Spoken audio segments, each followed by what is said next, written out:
On Turkish Airlines Flight 493 at 35,000 feet, a quiet woman in seat 12A was about to face four armed hijackers. What started as a routine red-eye flight from Istanbul took a shocking turn when professional operatives attempted to seize control of the aircraft. Rachel Lynn wasn't your typical freelance translator. For 7 years, she had spent her life in the shadows of international espionage, known for her lethal precision and ability to disappear without a trace. When she encountered hijackers threatening innocent passengers, she had no idea she was about to sacrifice 3 years of carefully constructed anonymity. Rachel's split-second decision to act would lead to FBI investigations, classified authorizations, and the attention of agencies that officially didn't exist. What began as an attempt to live peacefully under a false identity would become a final mission that exposed her past.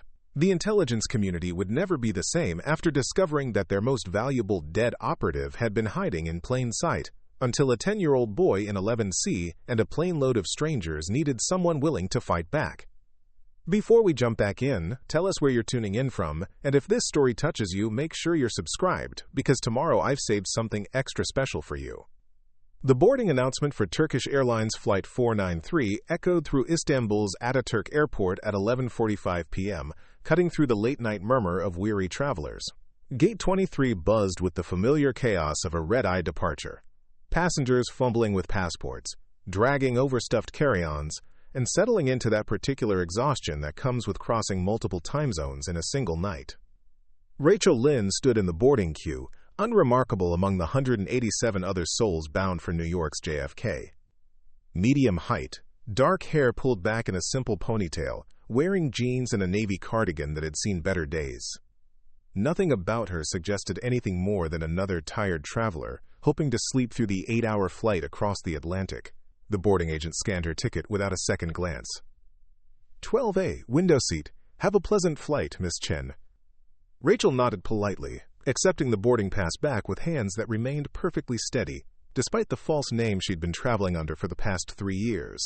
She made her way down the jet bridge with measured steps, neither hurrying nor dawdling, maintaining the practiced anonymity of someone who had learned to become invisible in crowds.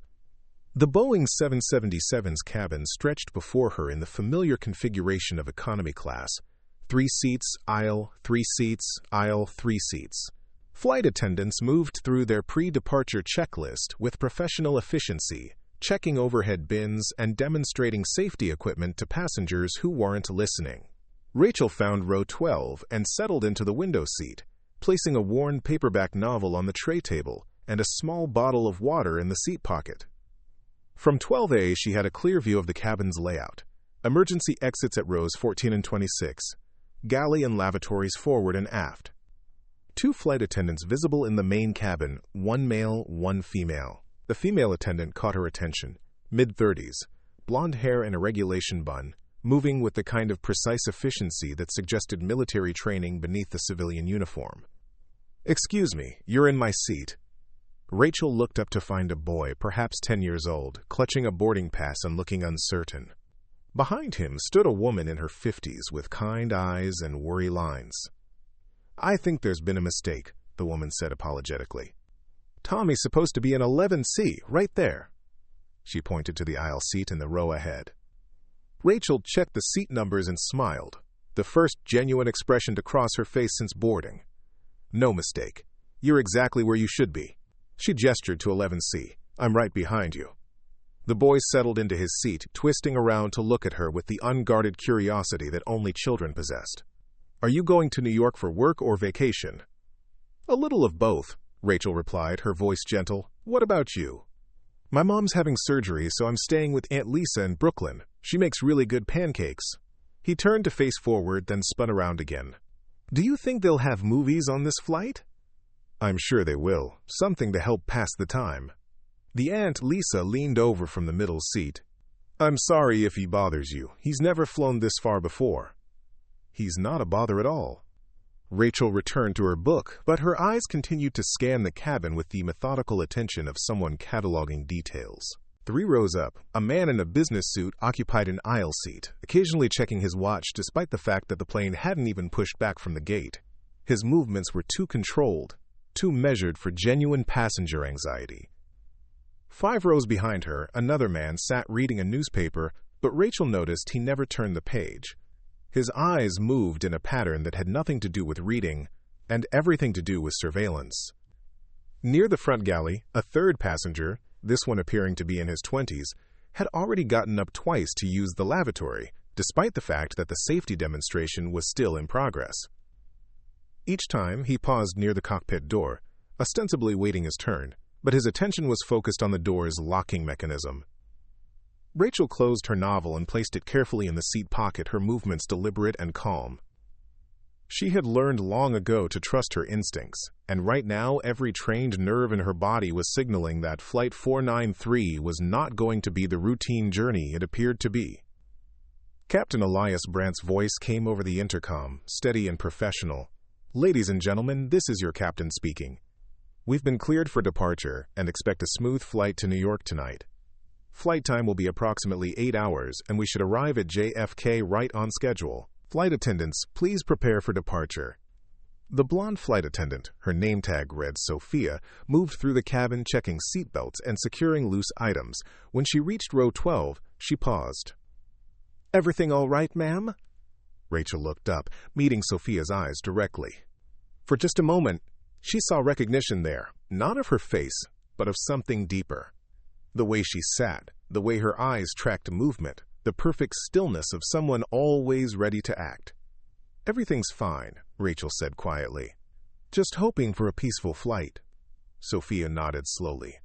"Let me know if you need anything." She moved on, but Rachel caught her glancing back once before returning to her duties.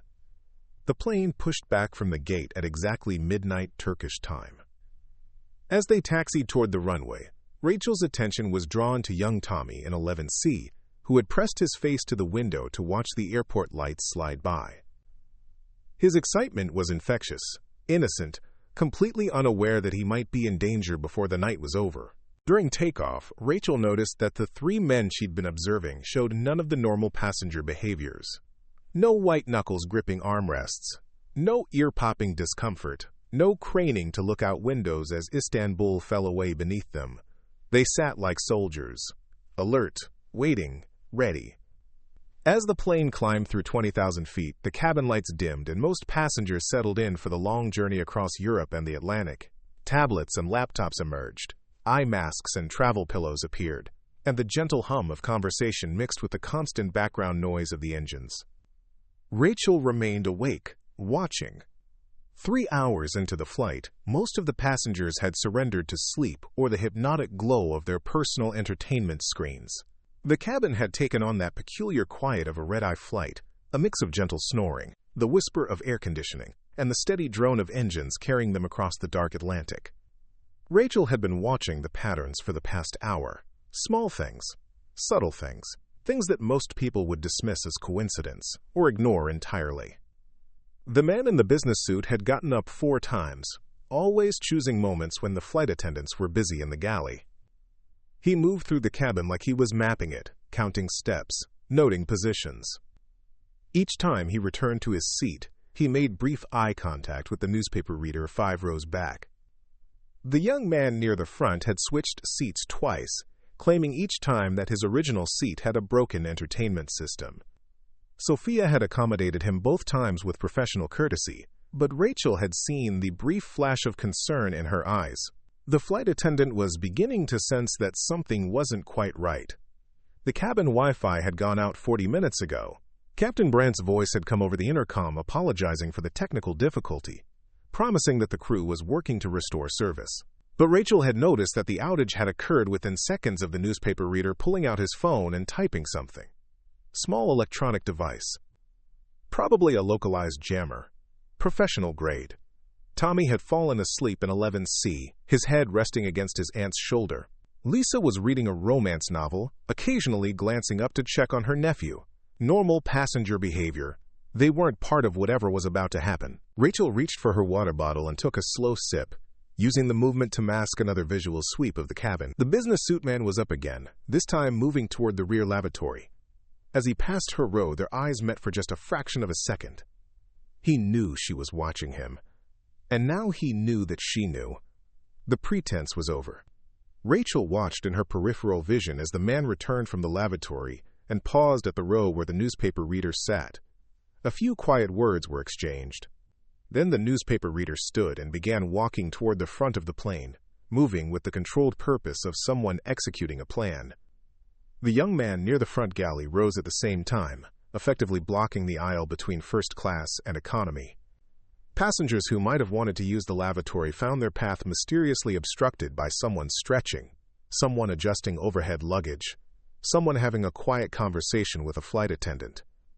Sophia emerged from the galley carrying a service tray but stopped short when she found her path blocked. Rachel could see the moment when the flight attendant's training kicked in, the subtle stiffening of her posture, the quick glance around the cabin to assess the situation. "Sir, I need you to return to your seat," Sophia said to the young man, her voice carrying the authoritative tone of someone accustomed to maintaining order at 35,000 feet. "Just trying to stretch my legs," he replied, but he didn't move. Rachel closed her book and placed it carefully in the seat pocket. Her movements were deliberate, practiced, giving no indication of the calculations running through her mind. 3 hostiles. Coordinated movement.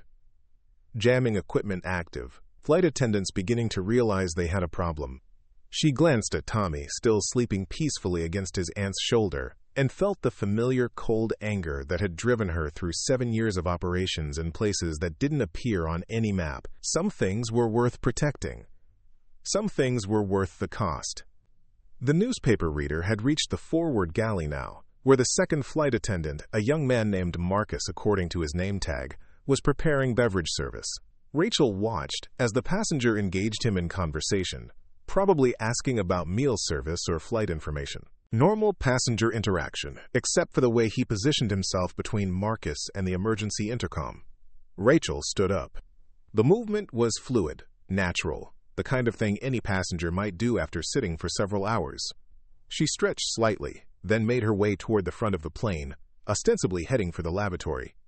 As she moved up the aisle, she passed close enough to the business suit man to hear him speaking quietly into what looked like a Bluetooth earpiece. But the words weren't English or Turkish or any of the common languages she'd expect on this route. Something Eastern European, Serbian maybe, or Croatian. "Excuse me," she said politely as she squeezed past him in the narrow aisle.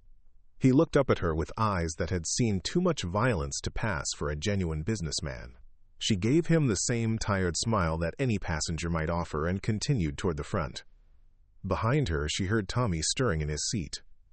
"Aunt Lisa? Why is everyone walking around?" "Shh, go back to sleep, honey." But Rachel heard the tension in Lisa's voice now. The woman might not understand what was happening, but her maternal instincts were picking up on the change in atmosphere. At the front of the cabin, the young man was still blocking the aisle, now engaged in an animated conversation with Sophia about the meal service. His positioning was perfect. He could see everything happening behind him while appearing to be nothing more than a mildly annoying passenger. Rachel approached the small line that had formed for the lavatory, taking her place behind an elderly woman who was genuinely waiting her turn. From this position, she had a clear view of the cockpit door and the galley area where Marcus was still talking with the newspaper reader. The cockpit door was secured, as it should be. Federal regulations required it to remain locked during flight, but Rachel noticed that the newspaper reader kept glancing at it, checking the handle, measuring distances with his eyes. She also noticed the slight bulge in his jacket that suggested a weapon. Sophia had moved away from the young man blocking the aisle and was now speaking quietly into her phone, probably trying to contact the cockpit crew. But Rachel could see from her frustrated expression that the call wasn't going through. Communication jamming was more sophisticated than she'd initially thought. The elderly woman ahead of her finished with the lavatory and returned to her seat. Rachel stepped forward, pausing at the lavatory door to scan the cabin one more time. What she saw confirmed her worst fears. All 3 men were now in position. The business suit had moved to control the middle section of the cabin. The newspaper reader controlled the front. The young man continued to block movement between the sections. And now she noticed a 4th person, a woman in her 40s who had been sitting quietly in an exit row, reading a magazine. She was now standing near the emergency exit, casually examining the safety instructions. Her hand rested on the handle, as if she was just curious about the mechanism. 4 hostiles, coordinated positions, communication blocked, flight crew beginning to panic. Rachel stepped into the lavatory and locked the door behind her. In the small mirror, she met her own eyes and saw the person she had tried so hard to leave behind. The person who had been presumed dead in a Shanghai hotel room 3 years ago. The person who had sworn never to surface again. But Tommy was sleeping in 11C, dreaming about his mother's surgery and his aunt's pancakes, and sometimes the person you used to be was exactly the person the world needed. Rachel Lynn had boarded Flight 493 as a passenger. She was about to disembark as something else entirely. Rachel remained in the lavatory for exactly 90 seconds, long enough to appear natural, long enough to finalize her assessment of the situation, and long enough to shift into a mindset she had hoped never to access again. When she emerged, the dynamic in the cabin had changed. The newspaper reader was no longer talking to Marcus. Instead, he had positioned himself directly in front of the cockpit door, one hand inside his jacket. Marcus stood frozen beside him, his face pale with the sudden understanding that this was not a routine passenger request. Sophia had abandoned her phone and was moving through the cabin with forced calm, quietly waking passengers and instructing them to return to their seats. Her training was showing. She was trying to establish control and visibility over her domain, but Rachel could see the fear building behind her professional composure. The young man who had been blocking the aisle was now moving toward the rear of the plane, presumably to secure the back section. As he passed row 12, Tommy woke up and looked around with sleepy confusion. "What's happening?" the boy asked his aunt, his voice carrying the particular clarity of a child not yet old enough to whisper during emergencies. "Nothing, sweetheart. Just some grown-ups being silly." Lisa's voice was steady, but her hand was gripping the armrest so tightly that her knuckles had gone white. Rachel slipped back into her row, moving with the same unremarkable efficiency she had maintained since boarding. But now her eyes were tracking different details, angles of attack, improvised weapons, civilian positions relative to potential crossfire.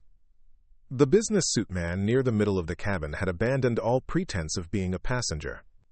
He was standing in the aisle now, facing the rear section, his jacket open to reveal what looked like a ceramic knife designed to pass through airport security. That was when Sophia made her first mistake.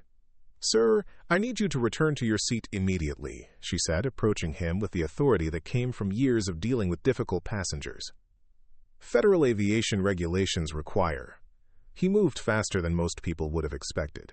One moment, Sophia was speaking with professional firmness. The next, she was pressed against the emergency exit door with the ceramic blade at her throat. "Federal aviation regulations," he said in accented English, "do not apply to this flight anymore." The cabin erupted in gasps and scattered screams. Passengers in nearby rows shrank back into their seats. A woman 2 rows behind Rachel began crying softly. Tommy sat up straighter, his child's mind not yet processing the full reality of what he was seeing, but understanding that something was very wrong. That was when Rachel stood up. She didn't rush. She didn't shout. She simply rose from seat 12A, with the same calm deliberation she might use to get up for another trip to the lavatory. "Let her go," she said quietly. Her voice carried no more volume than necessary to reach the man holding Sophia, but something in its tone caused conversations throughout the cabin to stop. Even the crying woman fell silent. The business suit man looked at her with the dismissive irritation of a professional dealing with civilian heroics. "Sit down, lady. This is not your concern." "Actually," Rachel said, taking a single step into the aisle, "it is."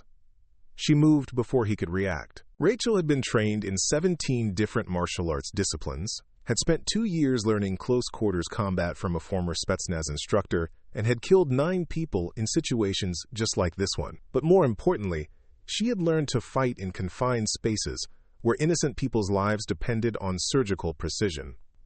She covered the distance between row 12 and the emergency exit in 4 quick steps. The man saw her coming and tried to adjust his grip on Sophia to use her as a shield, but Rachel was already inside his defensive perimeter. Her left hand trapped his knife arm against Sophia's body, preventing him from using the blade. Her right hand struck his throat with just enough force to paralyze his vocal cords without crushing his windpipe. As he doubled over, gasping, she relieved him of the ceramic knife and used his own momentum to drive him face first into the emergency exit door. The entire sequence took less than 3 seconds. Sophia stumbled away from the door, one hand at her throat, staring at Rachel with a mixture of gratitude and shock. "Thank you," she whispered. "Get on the intercom," Rachel said quietly, never taking her eyes off the unconscious man at her feet. "Tell the captain we have a security situation. Tell him to contact air traffic control and request immediate diversion to the nearest military installation." "Who are you?" Sophia asked. "Someone who used to be very good at this." From the front of the cabin came the sound of shouting. The newspaper reader had seen his partner go down and was now pressing his weapon, a small pistol that had somehow made it through security, against Marcus's head. "Everyone sit down," he yelled in accented English. "Hands where I can see them. Anyone moves, anyone tries to be hero, this man dies." Rachel glanced at Tommy, who was now fully awake and staring at her with wide eyes. His aunt had pulled him closer, trying to shield him from what was happening. "Stay right there," Rachel told him gently. "Keep your head down and think about those pancakes your aunt makes." Then she started walking toward the front of the plane. "I said sit down," the newspaper reader shouted, swinging his pistol in her direction, while keeping his other arm around Marcus's throat. Rachel kept walking, her hands visible and empty, her pace steady and unthreatening. "You don't want to do this," she said conversationally. "You're not terrorists, you're professionals. This isn't about ideology or making a statement. You're here to recover something, probably intelligence or data, from someone you believe is on this flight." The man's eyes narrowed. She was right, and he knew that she knew it. "The problem is," Rachel continued, still walking slowly forward, "you're looking for the wrong person." She was 10 feet away now, close enough to see the sweat beading on his forehead, close enough to see his finger tightening on the trigger. "I said stop!" Rachel stopped, but her hands moved with the precision of someone who had performed this exact sequence dozens of times before. The ceramic knife she had taken from the first attacker left her hand with surgical accuracy. It struck the gunman's wrist, severing tendons and causing him to drop his weapon. Before he could react, she had closed the remaining distance and driven her knee into his solar plexus, dropping him to the cabin floor beside his lost pistol. Telling and preparing this story took us a lot of time, so if you are enjoying it, subscribe to our channel. It means a lot to us. Now, back to the story. Marcus stumbled away, gasping, his hands shaking as he tried to process what had just happened. "The intercom," Rachel reminded Sophia, who was still standing near the emergency exit, staring. Sophia snapped out of her shock and reached for the handset. "Captain Brandt, this is Sophia. We have a security situation in the cabin. Request immediate diversion to nearest." She stopped talking, her face going pale as she listened to whatever was coming through her earpiece. "What is it?" Rachel asked. "The cockpit," Sophia whispered. "Someone's trying to break down the door." From the front of the plane came the sound of metal striking metal, rhythmic and determined. The fourth hostile, the woman by the exit row, had produced a small pry bar and was working systematically on the cockpit door's hinges. Rachel picked up the dropped pistol and checked its chamber. 4 rounds remaining. She looked back at Tommy, who was watching her with the solemn attention of a child witnessing something he didn't understand but knew was important. "Close your eyes, sweetheart," she told him. "This will be over soon." Then she moved toward the cockpit, where the last hijacker was about to learn that sometimes passengers in ordinary seats are anything but ordinary. The woman with the pry bar looked up as Rachel approached, saw the pistol in her hands, and smiled with the cold satisfaction of a professional who had been waiting for exactly this moment. "Now we see who you really are," she said in heavily accented English. "No," Rachel replied, raising the weapon with practiced precision. "Now you see why you should have stayed on the ground." The flight was about to become very different from what anyone had planned. The woman with the pry bar was good. Rachel could see it in the way she held the tool.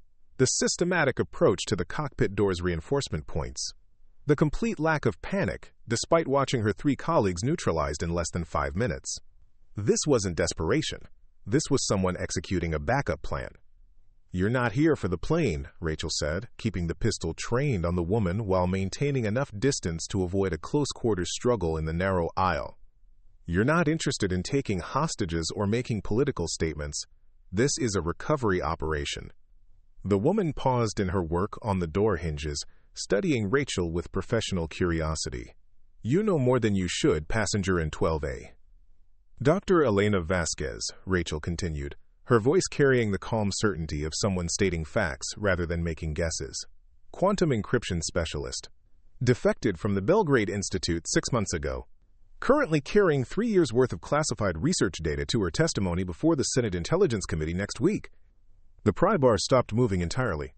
The woman's eyes narrowed with the sharp focus of someone whose mission parameters had just shifted dramatically. She's not in first class where you expected, Rachel continued. She's not traveling under her real name. And she's definitely not sitting in the exit row, where your surveillance photo suggested she would be. From behind them came the sound of passengers murmuring nervously, punctuated by Tommy's voice, asking his aunt why everyone was standing up. Rachel could hear Sophia moving through the cabin, probably checking on the unconscious hijackers, and trying to restore some semblance of order to the increasingly chaotic situation. "Where is she?" the woman demanded, abandoning all pretense of being a passenger. "Safe," Rachel replied, "which is more than I can say for your operation." The truth was that Rachel had identified Drive Vasquez within the first hour of the flight, a middle-aged woman traveling alone in 24F, reading scientific journals and nervously checking her phone every few minutes. The kind of passenger who looked over her shoulder too often and jumped at unexpected sounds. Someone carrying secrets too important to trust to anyone else.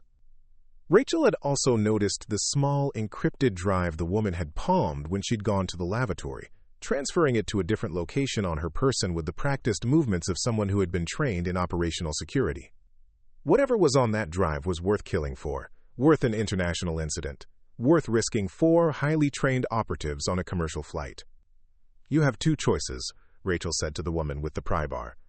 "You can walk away now, take your unconscious friends, and disappear into whatever extraction plan you had waiting on the ground. Or you can continue this and discover exactly how much trouble one passenger in 12A can cause." The woman smiled, and Rachel saw something cold and familiar in her expression, the look of someone who had killed before and would do so again without hesitation. "I think you overestimate your position," she said, reaching into her jacket with her free hand. Rachel shot her. The suppressed pistol made barely more noise than a loud cough, but the ceramic round struck the woman's shoulder with enough force to spin her into the galley counter. She dropped both the pry bar and whatever she had been reaching for. Another weapon, probably, or a detonator for something Rachel didn't want to think about. The wounded woman slumped against the counter, clutching her shoulder and staring at Rachel with a mixture of pain and professional respect. "Who are you?" she whispered. "Someone who's very good at protecting things that need protecting," Rachel replied, kicking the dropped weapon away from the woman's reach.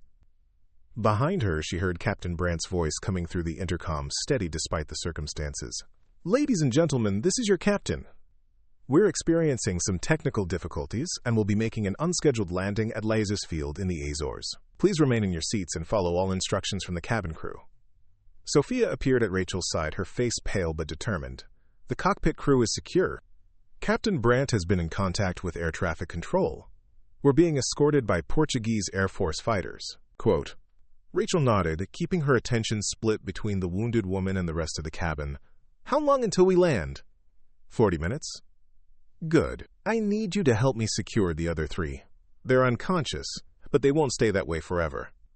As Sophia moved to comply, Rachel approached the wounded woman, who was still conscious despite the blood seeping between her fingers. "Your friends weren't told about me, were they?" Rachel asked quietly. This was supposed to be a simple snatch-and-grab operation. Board the plane, identify the target, extract the data, disappear during the confusion. Clean and professional. The woman's eyes were becoming glassy with shock, but she managed a weak laugh. "You're not in any of our files. No facial recognition matches, no operational records, no intelligence reports. Whoever you are, you don't exist." "I know," Rachel said. "That was the point." She checked the woman's pulse, steady but weak, and applied pressure to the shoulder wound with a napkin from the galley. Professional courtesy. Even enemies deserved basic medical attention once they were no longer a threat. "The data Dr. Vasquez is carrying," Rachel continued conversationally, "involves quantum encryption protocols that could revolutionize secure communications. It's also the key to breaking several existing encryption systems currently protecting state secrets for about a dozen countries. That's why your people wanted it back." The woman nodded weakly. "Too much. Information in the wrong hands. Exactly, but you made one critical error in your intelligence gathering. What? Rachel leaned closer, lowering her voice so that only the wounded woman could hear. You assumed that Dr. Vasquez was the only person on this flight who mattered to certain government agencies. You never considered that someone might already be protecting her. The woman's eyes widened with sudden understanding, then closed as she slipped into unconsciousness. Rachel stood and looked back at the cabin, where Sophia was using zip ties from the emergency kit to secure the wrists of the 3 unconscious hijackers. Passengers were whispering among themselves, some taking photos with their phones now that the immediate danger had passed. Tommy was still awake in 11C, staring at her with the solemn attention of a child processing something far beyond his understanding. "Are you a police officer?" he asked when she approached his row. "Something like that," Rachel replied, settling back into seat 12A for the first time in what felt like hours. "My mom always told me that police officers keep people safe." "Your mom sounds very smart." Tommy nodded seriously. "She's getting surgery to make her better." "That's why I'm going to stay with Aunt Lisa." Rachel felt something twist in her chest, a familiar pain that she had learned to carry without showing. "Your mom is going to be fine. And your aunt's pancakes really are the best in Brooklyn. How do you know about the pancakes?" "Lucky guess." As the plane began its descent toward the Azores, Rachel closed her eyes and tried to prepare herself for what was coming. Landing meant authorities. Authorities meant questions. Questions meant the careful life she had built over the past 3 years was about to disappear forever. But Tommy was safe. Dr. Vasquez was safe. The quantum encryption data that could destabilize international communications was still secure. Sometimes the cost of doing the right thing was losing everything you had worked to build. Sometimes that was still the right choice. 20 minutes before landing, the wounded woman regained consciousness. Rachel noticed the change immediately. The subtle shift in breathing patterns, the barely perceptible movement of fingers testing restraints. The woman was awake and assessing her situation with the methodical approach of someone trained to function despite injury. "I know you're conscious," Rachel said quietly, not looking up from the safety card she was pretending to read. "If you try anything stupid, I'll put you back to sleep permanently." The woman's eyes opened, focusing on Rachel with a mixture of pain and calculation. "The data," she whispered. "My employers, they won't stop. Other teams, other operations. You've only delayed the inevitable." "Maybe, but delays have a way of becoming permanent when the right people start paying attention." "And you think your people will protect one defector's research forever?" Rachel finally looked at her directly. "My people don't know I exist." "That's what makes this interesting." From the cockpit came Captain Brandt's voice announcing their final approach to Lajes Field. Through the small windows, Rachel could see Portuguese F-16s maintaining escort positions off their wingtips, a clear message that this was no longer a civilian aviation matter. The woman struggled to sit up straighter, wincing as the movement pulled at her wounded shoulder. "You can't protect everyone forever. Other flights, other attempts, the information is too valuable." "You're probably right," Rachel agreed, "but that's not my problem anymore." Sophia appeared at their side, carrying a first aid kit. "How is she?" "Stable. The shoulder wound missed anything vital." Rachel accepted sterile gauze from the kit and began replacing the makeshift bandage. "She'll need proper medical attention on the ground, but she'll live." "The other 3 are still unconscious. I'm concerned about possible head injuries." "They'll be fine. I know how to disable someone without causing permanent damage." Sophia studied Rachel's face with growing intensity. "You really aren't just a passenger, are you?" "I was until about an hour ago." "And now?" Rachel secured the new bandage and sat back. "Now I'm someone who's going to have a very complicated conversation with some very serious people."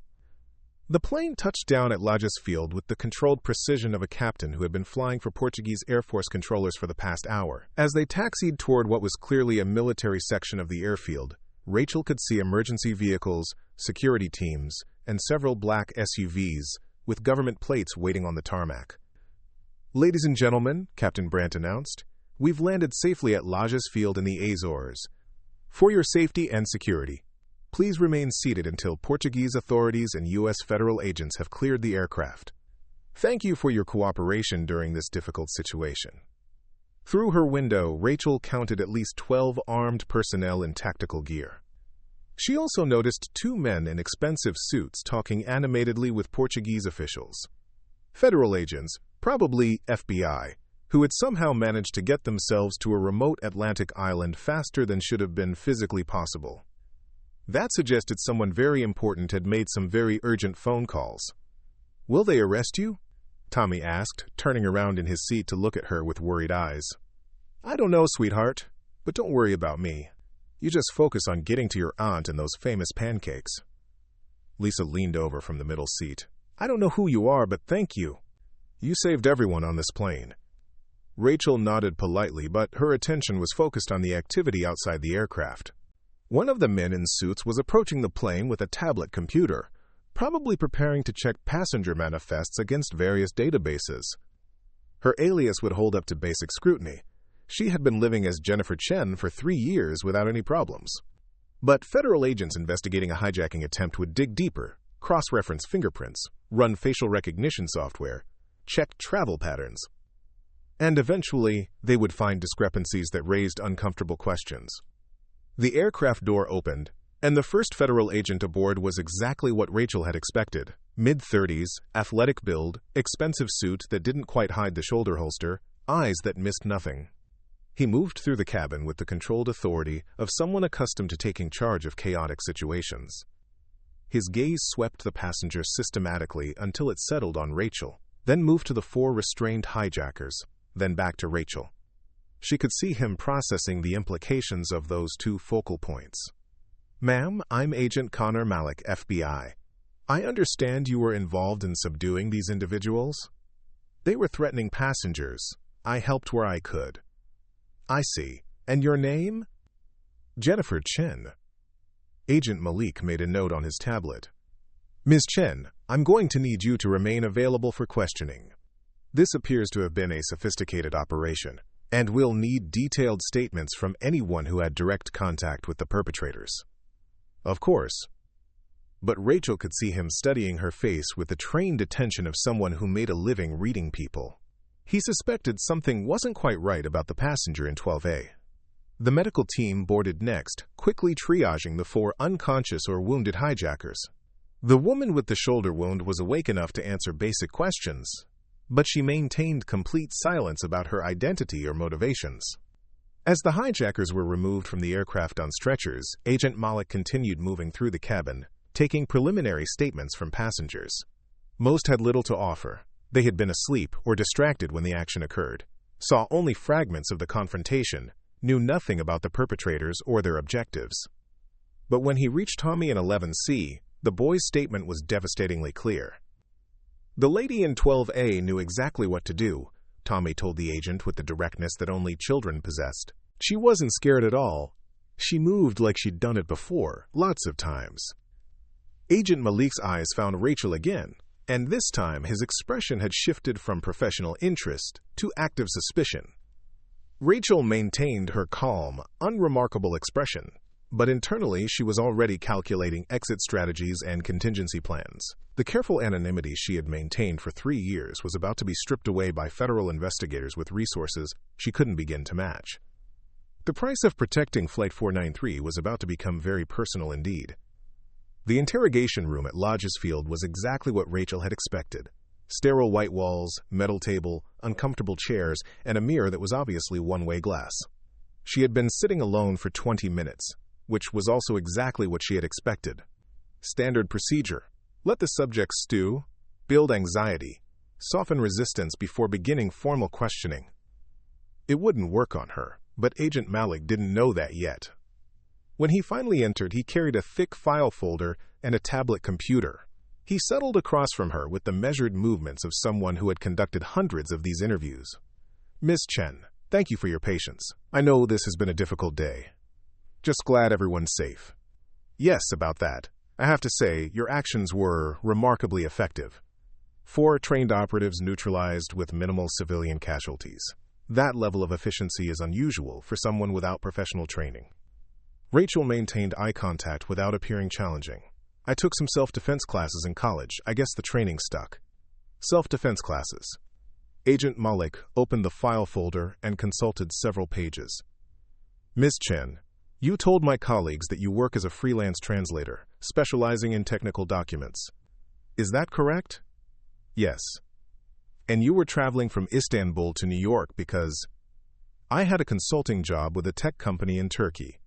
Project finished. Time to come home. Agent Malik nodded and made notes on his tablet. We ran your passport through our standard databases.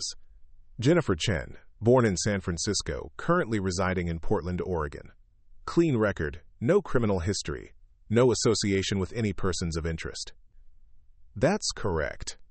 But here's what's interesting, Ms. Chen. When we ran your fingerprints, standard procedure in a case like this, our system flagged several anomalies. Quote, Rachel kept her expression neutral, but her pulse increased slightly. Fingerprints were the one piece of biometric data she hadn't been able to alter completely. What kind of anomalies? The kind that suggest Jennifer Chen might not be your real name. Agent Malik turned his tablet around so she could see the screen. It showed her passport photo alongside a series of database search results, most of which appeared to be heavily redacted. Your prints triggered alerts in 3 separate classified databases. The interesting thing is, all 3 searches came back with the same result. Access denied, insufficient clearance level. Rachel studied the screen with the mild curiosity of someone examining information that had nothing to do with her. I'm not sure what that means. Neither am I, to be honest. In 15 years with the Bureau, I've never seen a fingerprint search get blocked at my clearance level. That usually only happens with witnesses protection cases or deep cover operatives. Witness protection? Maybe there's been some kind of mistake. Agent Malik leaned back in his chair, studying her face with professional intensity. Maybe, but here's what really bothers me, Miss Chen. The way you handled those hijackers wasn't self-defense class training. That was military combatives, probably special forces level. The precision, the timing, the way you assessed and neutralized multiple threats in a confined space, that's not something you learn in a civilian course. People react differently under stress. Maybe I got lucky. 4 times in a row? Against professional operatives? Rachel shrugged. I watch a lot of action movies. For the first time since entering the room, Agent Malik smiled. It wasn't a friendly expression. Miss Chen, I think we both know you're not just a freelance translator from Portland. The question is, who are you really, and why is your identity protected at a level above my security clearance? Before Rachel could respond, there was a knock on the interrogation room door. Agent Malik looked annoyed at the interruption, but called out permission to enter. A younger agent stepped inside, carrying a briefcase and wearing the expression of someone delivering news he didn't understand. Sir, I'm sorry to interrupt, but this just arrived by military courier. Orders are that you're to open it immediately. Agent Malik accepted the briefcase with obvious confusion. Who sent this? I don't know, sir. The courier had State Department credentials, but he wouldn't provide details about the origin. The briefcase was simple black leather with a combination lock. There was no return address, no official seals, no indication of where it had come from or who had sent it. Agent Malik set it on the table between himself and Rachel, studying it as if it might be dangerous. Well, he said finally, this is definitely not standard procedure. He entered a combination that had been written on a small piece of paper attached to the handle.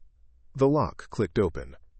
Inside the briefcase was a single sealed envelope bearing an official-looking letterhead that Rachel couldn't quite see from her position. Agent Malik opened it and began reading, his expression shifting from confusion to disbelief to something that looked like genuine alarm. He read the document twice, then looked at Rachel with completely different eyes. What does it say? She asked. Agent Malik folded the document carefully and placed it back in the envelope. When he spoke, his voice had lost all trace of its previous authority. Ms. Chen, or whoever you are, this document authorizes your immediate release under priority echo clearance. I'm instructed to cease all questioning, delete all records of this interview, and ensure your safe transport to any destination you specify. Priority echo clearance? What does that mean? I have no idea. I've never seen anything like it. Agent Malik stood up from the table, his movements uncertain. The document is signed by General Warren Thorne, Deputy Director of Special Operations. Rachel felt something cold settle in her stomach. General Thorne died 5 years ago. That's what I thought, too. Agent Malik's hands were shaking slightly as he closed the briefcase. But apparently someone with his signature authority is very interested in your welfare. The room fell silent except for the hum of air conditioning and the distant sound of aircraft engines outside. Agent Malik, Rachel said quietly, you don't want to know where I've been and what I've done. Trust me on that. He looked at her with the expression of someone whose understanding of the world had just been fundamentally altered. Who are you really? Someone who was supposed to stay dead. Agent Malik's secure phone rang before Rachel could elaborate. He answered it with the cautious tone of someone who had already received too many surprises for one day. Malik, quote. Rachel watched his face change as he listened to whoever was on the other end of the call. His expression shifted from confusion to something approaching fear. Yes, ma'am, I understand. No, there won't be any records. Yes, ma'am, immediately. He ended the call and stared at Rachel with the look of someone who had just been given orders that contradicted everything he thought he knew about federal law enforcement. That was Director Jane Vaughn, he said slowly. She's someone I've never heard of, but apparently she has the authority to override my entire chain of command. What did she tell you? That you are to be released immediately and transported to Hangar 7 on the other side of the base. No questions, no documentation, no records of this conversation. Agent Malik sat back down heavily. Ms. Chen, in 15 years with the FBI, I have never been ordered to ignore a potential security threat by someone whose name doesn't appear in any federal directory I have access to. Rachel remained silent, but internally she was processing the implications. Priority echo clearance hadn't been used since the Balkan operations of the late 2000s. Director Jane Vaughn was a name she hadn't heard in almost 4 years. And General Warren Thorne's signature on any document should have been impossible, given that she had been at his funeral in 2020. Agent Malik, she said finally, I need you to understand something. Whatever questions you have about this situation, whatever curiosity you feel about who I am or what this authorization means, those questions could be dangerous for you to pursue. Are you threatening me? I'm trying to protect you. Rachel stood up from her chair with the same calm deliberation she had maintained throughout the entire interrogation. There are operations that exist outside normal government oversight. People who work in places that don't appear on organizational charts. Problems that get solved by individuals who officially don't exist. Agent Malik was staring at her with growing comprehension. You're talking about black operations, off-the-books intelligence work. I'm talking about the kind of work that requires people to disappear from their old lives completely. The kind where if something goes wrong, your government will deny you ever existed. And you were. I was someone who solved problems that couldn't be solved through official channels. Until 3 years ago when I became a problem myself. Quote, Agent Malik reached for his tablet, probably intending to take notes or record her statement, but Rachel shook her head. No documentation, remember? Director Vaughn was very clear about that. He lowered the tablet, looking frustrated and disturbed. So I just let you walk away? No follow-up investigation. No report about a passenger who neutralized 4 professional operatives with her bare hands? You write a report that says quick-thinking passengers and crew prevented a hijacking attempt. You mention that the perpetrators were subdued through the combined efforts of multiple individuals. You don't mention anyone in particular. And the hijackers themselves? What about their statements? I suspect you'll find that they have very little to say about anything. Professional operatives don't typically cooperate with authorities, especially when their operations fail this spectacularly. A knock on the door interrupted their conversation. The same young agent who had delivered the briefcase peered inside. Sir, there's a military escort here to transport Miss Chen to Hangar 7. They're requesting her immediate presence. Agent Malik looked at Rachel one more time, and she could see him struggling with the choice between following orders and following his investigative instincts. Agent Malik, she said quietly, you have a good career ahead of you. Don't let curiosity about one passenger destroy that. Will I ever see you again? No, Rachel replied without hesitation. Jennifer Chen died today on Flight 493. Whatever happens next, it won't involve anyone by that name. She walked toward the door, then paused and looked back at him. For what it's worth, you conducted a professional investigation under very unusual circumstances. Any other federal agent would have done exactly what you did.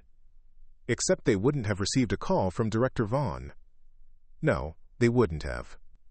Rachel left the interrogation room and found herself escorted by two men in military uniforms without unit insignia. They were polite, professional, and completely silent as they led her across the airbase toward a hangar complex she hadn't seen during the approach. Hangar 7 was isolated from the main flight operations, surrounded by additional security fencing and manned by guards who checked identification twice before allowing the escort vehicle to proceed. Inside the hangar sat a small business jet with no visible markings or registration numbers, the kind of aircraft that appeared in no flight plans and left no paper trail. Standing beside the aircraft was a man in his 50s wearing a civilian suit that did nothing to hide his military bearing. He watched Rachel approach with the careful attention of someone evaluating a potential threat. "Ms. Lin," he said, as she came within speaking distance. The use of her real name, her actual name, not the alias she had been living under, sent a chill down her spine. "Deputy Director Cole," she replied, recognizing him despite the 5 years that had passed since their last meeting. "I have to say, we weren't expecting to hear from you again. Your death in Shanghai was very convincingly documented." That was the point. "Indeed, but circumstances have changed, and your unique skills are needed for one final operation." Rachel looked at the unmarked aircraft, then back at Cole. "I'm retired." "No one retires from what you used to do, you know that. There are only two ways to leave. You disappear so completely that we never find you, or you die for real." "I chose option 1. It was working until today." Cole smiled without humor. "Today, you chose to surface, to reveal yourself, to use skills that only a handful of people possess. Did you really think we wouldn't notice? I thought protecting a plane load of innocent people was more important than maintaining my cover. And you were right, which is why you're going to get on this aircraft and complete one final assignment. After that, you can disappear again, this time with our blessing and our protection." Rachel studied his face, looking for deception or coercion, but found only the calm certainty of someone stating facts. What kind of assignment? The kind that prevents the intelligence those hijackers were trying to steal from falling into the wrong hands permanently. Dr. Vasquez's quantum encryption research is more valuable than you know, and there are other parties interested in acquiring it. Other parties meaning the kind that make today's hijacking attempt look like amateur hour. Rachel looked back toward the main base, where Agent Malik was probably still trying to figure out how to write a report about an incident he wasn't allowed to document. Then she looked at the aircraft that would take her back into a world she had tried so hard to leave behind. "One final assignment," she said, "and then I'm gone for good. You have my word." Quote. Rachel walked toward the aircraft, knowing that Deputy Director Cole's word was worth exactly as much as the signature of a dead general on an impossible authorization. But Tommy was safe. Dr. Vasquez was safe. Flight 493 had landed with everyone alive. Sometimes that was the only victory you got to claim. The unmarked aircraft flew through the night with the steady drone of engines that had carried Rachel across too many borders to count. She sat in the cabin's single-passenger seat, watching the Atlantic pass beneath them in an endless expanse of black water, punctuated by the occasional lights of a ship heading toward destinations she would never know. Deputy Director Cole sat across from her, reading intelligence briefings on a secured tablet. He had aged since their last meeting. More gray in his hair, deeper lines around his eyes, the weight of managing operations that officially didn't exist showing in the set of his shoulders. "Where are we going?" Rachel asked, though she suspected she already knew. "Langley, there are people who need to see what you've been carrying for the past 3 years." Rachel touched her jacket pocket, where she had kept a small, biometric-sealed envelope since the day she had walked away from her former life. 3 years of intelligence gathered while living as Jennifer Chen, information obtained through careful observation and patient cultivation of sources who had no idea they were being managed by a dead woman. "They know I have it?" "We suspected. Your handler in Shanghai confirmed it before he was killed." The casual mention of David's death hit Rachel like a physical blow. She had known it was likely. Field operatives who worked at his level rarely died of natural causes. But hearing it confirmed brought back the familiar weight of survivor's guilt. How? Car bomb in Macau, made to look like a triad hit, but the signature was Serbian intelligence. The same people who sent the team to hijack Flight 493, as it turns out. Rachel stared out the window at the darkness below. They've been hunting me for 3 years. They've been hunting what you carried out of Belgrade. The intelligence you gathered on their quantum communication project before your official death. Combined with Dr. Vasquez's research, it represents a complete picture of their advanced encryption capabilities. And now they know I'm alive, which is why this needs to end tonight. You deliver what you've been carrying, we handle the Serbian problem permanently, and you disappear so completely that even we can't find you. The aircraft began its descent as they approached the Virginia coast. Through the cabin windows, Rachel could see the lights of Washington, D.C. spreading across the landscape like a circuit board, the heart of the intelligence community that had shaped her adult life and ultimately consumed it. Langley at 3 in the morning was a different world from the bustling headquarters complex that most people imagined. Security checkpoints manned by guards who asked no questions. Corridors lit by fluorescent lights that cast everything in harsh white shadows. And the constant electronic hum of surveillance systems that never slept. Deputy Director Cole led her through a maze of passages to an elevator that required 2 separate key cards to operate. They descended to a level that didn't appear on any building schematics, where the walls were lined with lead shielding and the air tasted like recycled filtration systems. Ms. Lynn, Cole said as they walked toward a conference room at the end of the hall, I want you to know that what you've done, the intelligence you've gathered, the sacrifices you've made, has prevented 3 separate international incidents that could have destabilized global communications infrastructure. But it cost David his life. David knew the risks. You both did. The conference room contained a single table, 2 chairs, and a man Rachel recognized, despite 5 years of separation.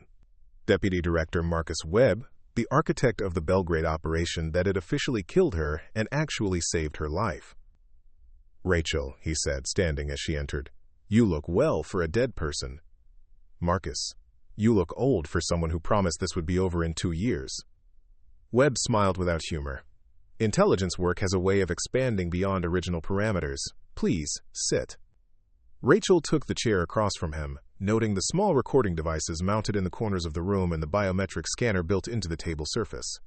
Everything was being documented, measured, analyzed, even conversations between old colleagues who had once trusted each other with their lives.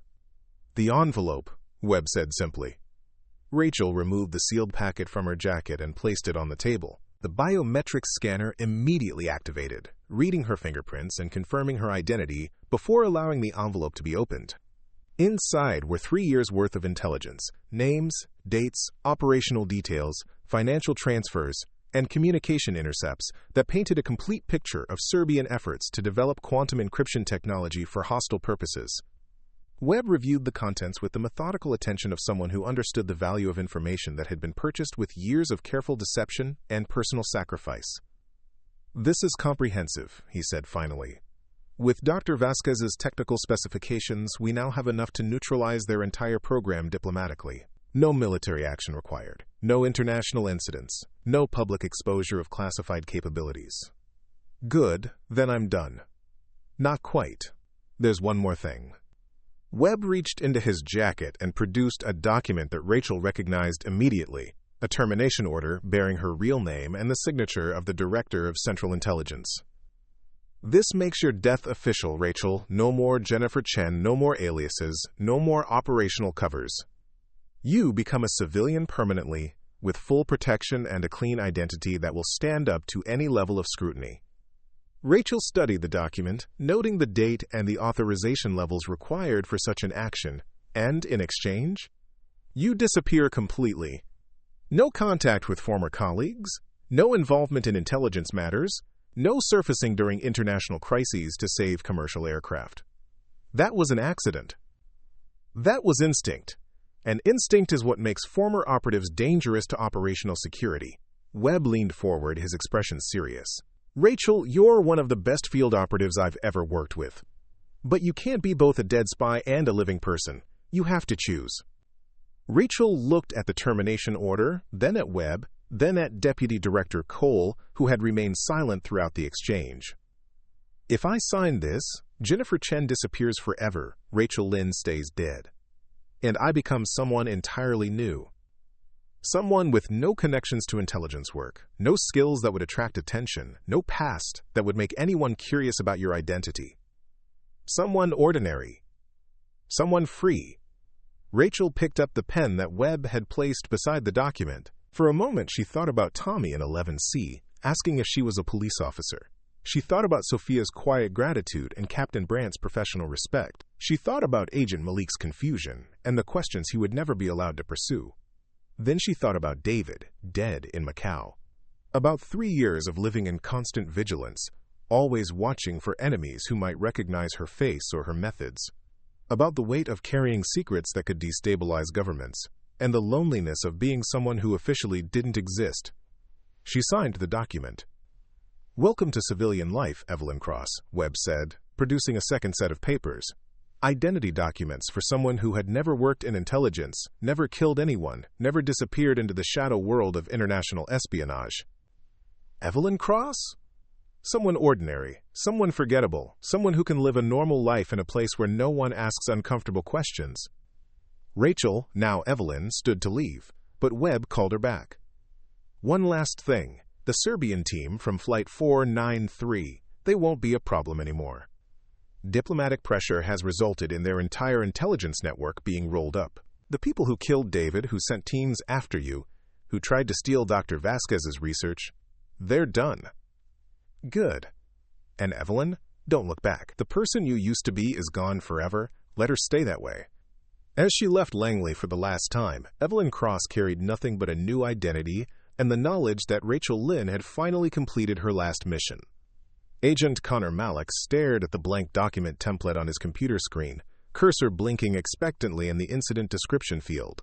He had been sitting in his FBI field office for 3 hours, trying to write a report about events that he wasn't sure he was allowed to document. Flight 493, hijacking attempt, 4 perpetrators neutralized, passengers and crew safe. Simple facts that told nothing about the mystery passenger in 12A, who had fought like a special forces operator and disappeared behind classifications above his clearance level. His phone rang, displaying a number he didn't recognize. "Malik. Agent Malik, this is Captain Elias Brandt. I was the pilot of Flight 493. "Captain Brandt, are you calling about your debriefing statement?" "In a way. I wanted to ask, in your report about the incident, are you planning to mention specific passengers by name?" Quote, Malik leaned back in his chair, studying the ceiling tiles that had become familiar over the past several hours of frustrated writing attempts. "Why do you ask?" "Because I've been thinking about what happened, and I'm not sure it would serve anyone's interests to draw attention to individuals who helped during the crisis. Sometimes the best way to honor someone's service is to let them fade into anonymity." Malik thought about the woman in 12A, about the efficiency with which she had neutralized trained killers, about the authorization that had made him release her without documentation. "Captain, what did you see during the hijacking attempt?" "I saw passengers and crew working together to overcome a security threat. Quick thinking, brave actions, and teamwork under pressure. Nothing more specific than that." "And the individual who subdued the hijackers?" "Which individual?" "As I recall, several passengers contributed to resolving the situation." After ending the call, Malik sat in silence for several minutes. Then he began typing. "Federal Bureau of Investigation Incident Report, Flight 493 Security Breach. On the date in question, Turkish Airlines Flight 493 experienced an attempted hijacking by 4 individuals while en route from Istanbul to New York. The perpetrators were subdued through the combined efforts of passengers and crew, resulting in no civilian casualties and successful emergency landing at Lajes Field, Azores. Investigation determined that the hijackers were foreign nationals attempting to acquire classified information from a passenger. Their operation was unsuccessful due to quick thinking by multiple individuals aboard the aircraft. All perpetrators are in custody. No specific security recommendations required, as existing protocols proved adequate when properly implemented by alert passengers and professional cabin crew." 2,000 miles away, Sophia Marin sat in the crew lounge at JFK, filling out her own incident report. The other flight attendants had already submitted their statements, professional documents that mentioned no names and identified no heroes. "Difficult flight?" asked Marcus, the male flight attendant who had been working the front galley during the incident. Could have been worse, Sophia replied, not looking up from her paperwork. That passenger in 12A, she seemed to know exactly what she was doing. Sophia paused in her writing. What passenger in 12A? I remember several passengers helping during the emergency, but I don't recall anyone standing out in particular. Marcus studied her face for a moment, then nodded slowly. Right, just passengers and crew working together. That's what made the difference. That's exactly what made the difference. Later that evening, Sophia sat in her apartment in Queens, holding a small flower she had picked from the arrangement in the crew quarters. She had been thinking about the woman in 12A all day, her calm competence, her obvious training, the sadness that had flickered in her eyes when she looked at the boy in 11C. Someone who had sacrificed more than most people would ever know to keep strangers safe. Sophia found an envelope, placed the pressed flower inside with a note that said simply, "Thank you," and mailed it to a general delivery address in Denver, Colorado, one of several forwarding locations she had quietly researched for people who needed to stay hidden. At Lajes Field, the Portuguese authorities completed their own paperwork with typical military efficiency. 4 hijackers attempted to seize control of a commercial aircraft. Passengers and crew prevented the takeover. Emergency landing successful. Perpetrators transferred to U.S. custody. No mention of extraordinary individual actions. No detailed descriptions of combat techniques. No questions about passengers whose identities seemed to change depending on who was asking. In Washington, D.C., Agent Malik's supervisor reviewed the incident report and signed off without comment. Sometimes the most important details were the ones that never appeared in official documents. 6 months later, Agent Malik was promoted to a counter-terrorism task force, where his primary responsibility involved investigating threats that officially didn't exist. His first briefing included a classified presentation about passengers who sometimes weren't what they seemed. He never asked about Flight 493, and no one ever brought it up. The woman in 12A had become exactly what she was supposed to be, a story that no one told, a hero that no one remembered. A ghost who had saved a plane full of people and then disappeared into the kind of silence that protected everyone involved. Sometimes the most successful operations were the ones that left no trace except for the people who went home safely to their families. 8 months after Flight 493, Evelyn Cross stood on the deck of a small cabin in the Colorado Rockies, watching the sun set behind mountains that stretched to the horizon in an endless procession of peaks and valleys. The air was thin and clean, carrying the scent of pine trees and the promise of snow that would arrive with the changing season. She lived simply now. A garden that provided vegetables through the growing season. Hiking trails that took her deep into wilderness, where the only sounds were wind through trees and the occasional call of a hawk hunting in the distance. A small town 20 miles away where she was known as someone who kept to herself but always had a friendly word for the cashier at the general store. Evelyn Cross had no interesting background, no unusual skills, no mysterious past that would make anyone curious about her story. She translated technical documents for engineering companies, worked entirely by email and overnight delivery, and never met clients in person. It was exactly the life that Rachel Lynn would have chosen if she had ever been given the opportunity to choose. The mail carrier arrived twice a week, driving a battered pickup truck up the mountain road to deliver packages and letters to the scattered residents who preferred isolation to convenience. Most days brought nothing more than utility bills and promotional materials. But today was different. Today there was an envelope addressed to Evelyn Cross with no return address, postmarked from New York City. Inside was a pressed flower and a note written in neat handwriting. I don't know who you really are, but I know you saved everyone on Flight 493. I also know that people like you probably don't get thanked very often for the things you do. So thank you, from all of us who got to go home to our families because you were willing to act when action was needed. I hope you found peace wherever you are. Sane Taplake Good. Evelyn held the flower up to the afternoon light, remembering Sophia's competence under pressure and her quiet strength in the face of danger. The flight attendant had recognized something in her that night. Not her identity, but her purpose. Someone who protected others because it was the right thing to do, regardless of the personal cost.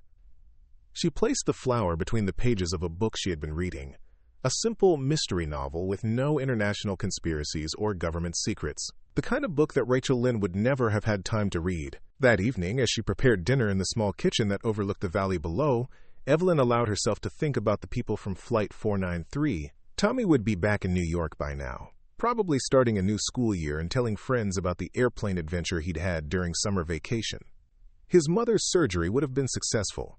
Evelyn had made a point of finding out, using skills that Evelyn Cross wasn't supposed to possess. Dr. Vasquez would have completed her testimony before the Senate Intelligence Committee. The quantum encryption research that had cost so many lives to protect and acquire was now being used to secure American communications networks against foreign interference. Agent Malik would be pursuing cases that challenged his understanding of how the world really worked, learning that some questions were more dangerous than others, and that patriotism sometimes meant accepting incomplete answers. Captain Brandt would be flying commercial routes across the Atlantic, carrying passengers who had no idea that their pilot had once helped cover up an incident that would have exposed operational methods too sensitive for public knowledge. And somewhere in the Serbian intelligence apparatus, officials were quietly reassigning personnel and closing down programs that had been compromised by a dead woman who had turned out to be very much alive. As darkness settled over the mountains, Evelyn lit a fire in the stone fireplace and settled into a chair beside the window that faced east toward New York. For the first time in years, she allowed herself to feel something approaching peace. She had been many people in her life. An intelligence operative who had killed to protect state secrets. A deep-cover asset who had lived for years under false identities. A woman who had officially died to escape enemies who would never stop hunting her. But tonight she was simply Evelyn Cross, reading a book by firelight in a cabin where no one would ever think to look for a former spy. Outside, snow began to fall in large, soft flakes that would cover the mountains in pristine white by morning. By spring, the events of Flight 493 would be nothing more than a story that a few people remembered but never discussed, the way it was supposed to be. Sometimes the best endings were the ones where heroes got to disappear into ordinary lives, and extraordinary people were allowed to become invisible again. The woman from 12A had saved a plane full of strangers, and then vanished into a new identity that asked nothing of her except the simple desire to live quietly in a place where the past couldn't find her. It was enough. In the morning she would wake to snow-covered mountains, and the promise of another day as someone who had never been anything more than a translator, with a fondness for solitude. But tonight, by the light of a crackling fire, she allowed herself to remember Flight 493 and the moment when Jennifer Chen had died so that everyone else could live. The pressed flower rested between the pages of her book, a reminder that sometimes the most important acts of service were the ones that no one would ever know about, except for the people who went home safely to their families and the quiet stranger who had made it possible. Up next, we have 2 more incredible stories that are waiting for you. Just click the image you want to watch, and it will take you there. If you enjoyed this video, make sure to subscribe. It would mean a lot.